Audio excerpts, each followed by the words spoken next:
Hi, do you enjoy the direction, if there is one, with Sabato at Gucci? Because I like his clothes, but it's not many just thrown on the website. Okay, so I guess you're saying that there aren't too many Gucci things on the Sabato that you like. Um, okay, so let's talk about Gucci. Let's talk about Gucci quickly. Let me just whip up Vogue Runway. Um, okay, so the thing about Sabato's Gucci, I don't. So a lot of people say it's bad. I don't necessarily think it's bad. I just don't think that it's interesting. And what I mean by that is Sabato's Gucci is not distinctive enough for me to buy Gucci. Like the stuff that I see with Sabato's Gucci, other than let's say stuff like the footwear, like you're not going to get horsebit creepers at many places, or like, one of his, I think it was his first show where he had like these platform horsebit loafers, right? You go to Gucci for those. You could get those elsewhere, but Gucci is known for the horsebit loafer and stuff, so you'd probably get it from Gucci. But for the most part, aesthetically, kind of like this very pared back, norm corey, quiet luxury kind of vibe with the clothing, it's not distinctive enough for me to not get it from anywhere else. Like a jacket like this, I can get this from Jill Sander depending on the season. I can get it from Le Maire depending on the season. I can even get it from Xenia depending on the season. So it's nice. I don't think it's bad, as some people will say. I just don't think it's interesting enough for it to really catch my eye. There are some things here and there where I'm like, okay, that's really cool. If I was like super rich and I just had loads of money, I would buy it. But, you know, for the most part, that's my main issue with Sabato's Gucci. I don't necessarily think it's bad. I just don't understand where it sits in the market. Also, this collection, for example, this was the collection that was in London. Um, these ballet, like these sort of ballet horsebit flats, this seemed like Gucci just, and I don't think this is just a Sabato thing. I think a lot of these luxury brands, they have merchandisers that are like, oh my god, this is a trend. Make sure that you put this in your next collection. But this just seemed like Miu Miu done too late. Kind of having these ballet flats with the horse bits because it is now the trendy thing to have these ballet flats, but just to make your own version and have a horse bit. So that's my main issue with Gucci. It just seems a bit directionless, where they kind of see what's trending, they copy what's trending rather than having their own unique identity. And then everything has gone really pared back to where Phoebe Philo looks like La Mer, which looks like Xenia, which looks like Gucci, which looks like so many other brands. Like a lot of these looks, for example, very much reminded me of like Miu Miu looks, right? So I don't think there's anything wrong with Sabato's Gucci. I think if you buy Sabato's Gucci, it just means that you're buying Gucci instead of Jil Sander or instead of Le Mer, which I don't think there's anything wrong with that. I just think that if you're a Jil Sander customer, there's nothing enough that would make you a Gucci customer. Like, there's nothing that would be like, oh, I normally buy Jil Sander, but this season I'm going to buy Gucci because they look the same for the most part. Or, if you guys get the point. If you're a customer of a brand that has a similar aesthetic, the nice coats, nice denim, nice footwear, it's not distinctive enough to push customers away from other brands. Yeah, kind of like Sabato is very plain, there isn't much to it. Yeah, that's what it is for me. So I just don't think it's interesting enough to really push consumers towards his Gucci. So that's the reason why, because I know the person was asking my thoughts on Sabato's Gucci. So that's really my take on his Gucci. I have no issues with it at all. And I do think the footwear is really interesting. Like, it's fun. Like the creeper horse bits, the ballet horse bits, the platform horse bits. It's cool. I like the accessories. Like, there was this show, Spring Summer 25. I actually was invited to the show, so I was there. This was kind of cool, kind of having like a beach inspired collection where they have like I'll show you guys these sunglasses where the strap looks like it's the same material as swimming goggles. So the strap on the sunglasses looks like swimming goggles. That's kind of cool, like a cool accessory and a cool. So they do cool and fun things, and there's things here and there where I'm like, oh, that's cool, that's fun. But for the most part, it just isn't very. It's not interesting enough to really make a mark in fashion. I don't feel like the way that we talk about how distinctive Alessandro Michele's era at Gucci was, or how distinctive Tom Ford's era at Gucci was. I don't think long term we're going to talk about Sabato's time at Gucci like that, because what Sabato is doing is very much, it mirrors just the common direction of where fashion is going. So it doesn't really distinguish itself from anything else in fashion right now. So yeah, that's my take on it. Thoughts on Kim Jones? Can he sustain Dior men's without collabs and revive it? Because I haven't purchased since he worked Fendi Double House like Carl. Yeah, so I actually really like Kim Jones's Dior. It's funny that you talked about the collabs because that was my critique of his Dior at the start. But I think as it's progressed, I've grown to really enjoy a lot of Kim Jones's Dior. At first, because I remember if you think of the earlier times when Kim Jones was at Dior, his debut collection I think was when he had that collection with Daniel Arsham, right? He had that collaboration with Daniel Arsham. Was that his debut collection? Let me quickly see. So yeah, this was his debut. So this was when he started. He had like the Cause collab, from what I remember, and then that developed into the Daniel Arsham thing. He also had he was working with a lot of people at this time because I remember Matthew Williams was doing the hardware, which is why he had like the same buckles that Elix had with the roller coaster belts. Like these are the same buckles. So when you look at early Kim Jones Dior, and this was a critique I had. I was like, I would want to see his own personal aesthetic of what Dior is. Like I want to see what his vision of Dior is, because it seemed like too much of a percentage of his collections were predicated on how strong the collaborations were, whether it was Daniel Arsham, whether it was Cause, whether it was Yoon Ahn doing the hardware and the jewelry, or Matthew Williams, or some. I remember he did a really interesting collection with a Ghanaian artist. I can't remember their name, but it was really cool. He had the Stussy collab. I remember that was this collection, right? That was pre-fall 2020, I think, was the Stussy collab, if I'm not mistaken. Correct me if I'm wrong. So it was just a bit all over the place. But I think over time, he really started to find his own aesthetic at Dior. And that's when I really started to like it. I think it was from this collection here. From fall 2020, I was like, okay, I really like Kim Jones's Dior. Like when it had all the gloves and stuff, I really enjoyed this collection. So I think from here, I was like, okay, his vision at Dior is like really interesting and I really like it. But someone was saying that, yeah, he's probably going to leave Dior soon. That's something that we've heard. But yeah, I definitely think that he can, I guess, sustain Dior men's without collabs, because I think that what he's doing at Dior is interesting. I think he will still do collabs if he still remains at Dior.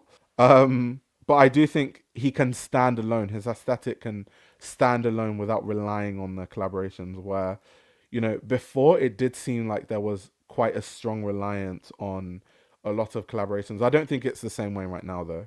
I think it's quite different. People are saying the debut was Cause. Yeah, so the debut was Cause. The Daniel Arsham thing, let me go back. Okay, Daniel Arsham was this one, right? Spring Summer 20. That was this one, if I'm remembering correctly. So yeah, the debut was Cause. Spring Summer 20 was Daniel Arsham.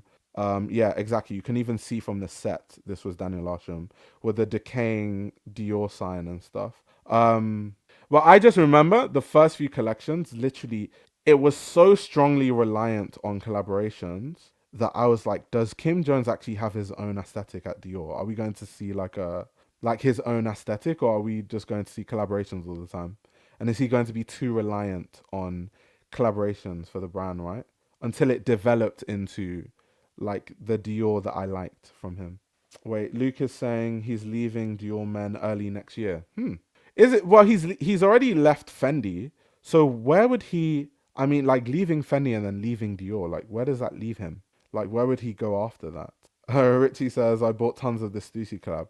Yeah, I don't think that there's anything wrong with the collaborations themselves. It's more, that's my critique of Kim Jones as a designer, rather than me saying that just because it's collaboration, it's bad. Like I think some of the Daniel Arsham stuff, for example, is really cool. Like it was actually really cool. Like, who wouldn't want a saddlebag that looks like it's decaying, but it isn't really? Um, you know what I mean? So it's cool. It's actually cool stuff. But from a designer's standpoint, it just seemed like, are you designing, or is Daniel Arsham designing and then Core's designing, and you know what I mean? Like, how much of your own personal design or input is going into these clothes as a creative director if the accessories are made by Yunnan and Matthew Williams, and then you have a massive collaborator like Daniel Arsham or Cause that comes in and does a lot of other pieces and a lot of the prints. Like, where is your design input in all of that? Do you think Matthew Williams has it in him to grow Elix and push it back into the mainstream? Also, what do you think about his brand's direction currently? To be very honest with you, let me have a look on Vogue Runner and see what they've done. I haven't heard a lot from Elix in quite a while. Maybe that could be down to like me not really looking at what they are doing. But yeah, this was the last. So this was the last collection I remember seeing from Elix. When did this? This was in June 2023. We are now in 2025. Like, this was literally the last collection I remember seeing from Elix. Spring Summer 25 menswear. Let's see when this came out. So this came out in June 23, 2024. So they had a collection in June 2023 and then a collection in June 2024, and that's it. So that's probably why it's been a bit quiet, because they haven't really been doing much.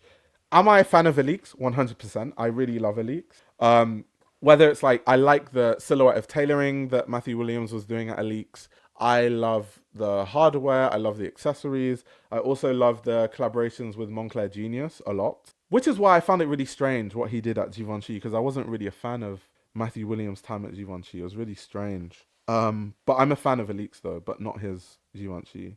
But yeah, I don't know if he can revive it. I almost feel like he didn't. I feel like Elix had strong momentum, but they didn't carry on the strong momentum that Elix had. So I don't know how they can revive it, or push it back into the mainstream. I mean, anything is possible. I guess if who are the big influencers right now? I guess if like Charlie XCX wears Elix, and like who else is like really relevant? I guess if all those kind of people started wearing Elix, then it would be a thing again. But I think it would be quite difficult to push it back into the mainstream. Okay, Sarah Burton is one of the best menswear designers right now, while her women's wear sometimes looks tacky. That's very hot. That might be the hottest take so far. Okay, I do like Sarah Burton's menswear, but calling her women's wear, okay, they said sometimes tacky. Okay, I can agree with the sometimes tacky. Sorry, initially I read it as, but her women's wear is tacky. I mean, yeah, I can agree. Sometimes tacky. I can agree. I can agree with that. I do like though when she does. She has, and we've talked about this so many times. I feel like when I make the same point over and over again, I feel like I'm boring people saying the same thing. But I do like this kind of A-line silhouette that she likes to use, whether it's a dress or like here she has what looks like a trench coat, but it has this A-line silhouette. I like it. It's cool. I like it. And she applies it to things that are more commercial, like t-shirts and stuff. It's cool. But yeah, some of the dresses are very much like, they do veer on the side of like tacky and a bit. So I can get with that. It is a hot take though, because I know I have female friends that like live and die by Sarah Burton, and they would never agree with that in a million years. Like, they would fight me over that. But I think a lot of her women's wear I love. But if we say sometimes it can be tacky, then yes, I can get on board with that. And her menswear definitely is really good. Like, a lot of guys I know that used to buy McQueen that don't buy McQueen anymore. They used to they're guys, and they used to buy the menswear. I think even Luke, you're in this boat, right? You used to wear Sarah Burton's menswear, and like obviously now that McQueen is under someone else who shall not be mentioned, you don't buy the menswear anymore. Exactly, the A-line silhouette is quintessentially McQueen. But anyway, yes, fashion. Okay, yeah. Luke says he is the quintessential Sarah Burton menswear customer. Her menswear is brilliant. Yeah. So I think there are a lot of people that I know personally, even that kind of would agree with that take, and then there are people that I think would fight me. Someone here says Margiela has lost a lot of its identity in the last few years. Now that's interesting. I think that's something that I've heard over time. I've definitely heard people say that, Margiela lost its identity under John Galliano. And I get it because I think John Galliano did bring a lot of aspects of himself into Margiela. Do I have an issue with that though? Not really. Um, but yeah, I have heard that viewpoint a lot. I think more so when I think of Margiela's identity being lost. A good example is, okay, why did Martin Margiela adopt the very minute ways of showing branding, like the stitches and things like that? It's to go against the over commercialization of fashion, or everything having massive logos, or like the numbering system. So it's so funny and almost strange when you look at Margiela now and you see that they make a t-shirt where it's the numbers logo, where it looks like stuff like this. This is completely against the ethos of what Margiela is supposed to stand for. Or when they do the stitches on the actual t-shirt. Let me see. Margiela stitches t-shirt. See. Yeah, so like stuff like this where they focus on it, or even they have a 4-stitch.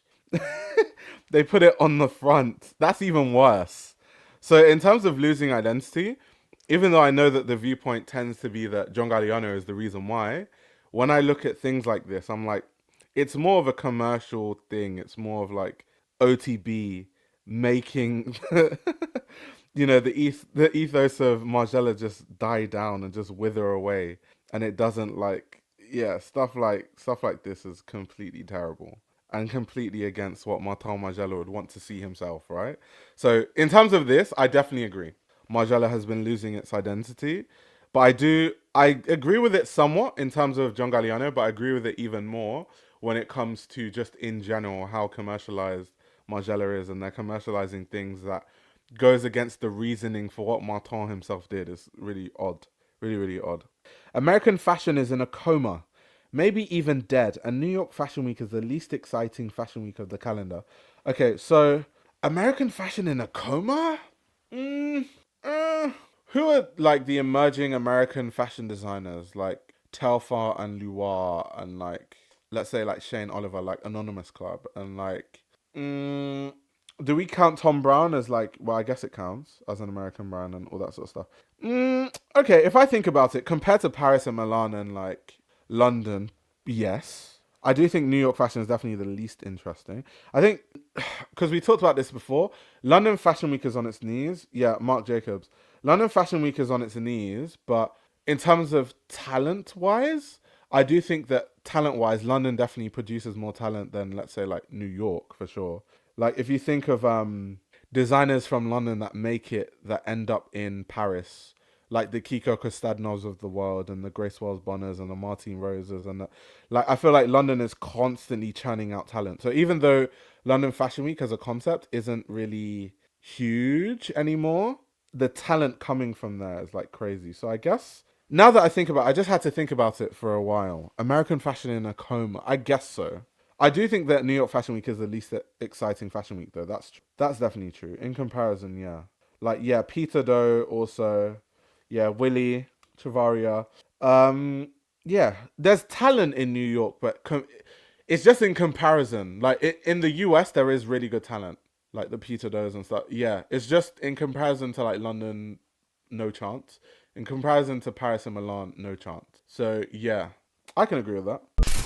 This YouTube channel runs on your support. If you want to support the channel, you can subscribe to my Patreon. You'll gain access to exclusive content that includes everything from my Patreon podcast, where I give a behind-the-scenes insight into the fashion industry, as well as a fashion book club, where I review my favorite fashion books. You can also check out my fashion ebook, which highlights the best fashion journalists to follow, definitions of common fashion terminology, and how to determine what a good source of fashion information is. The links to everything are in the description below.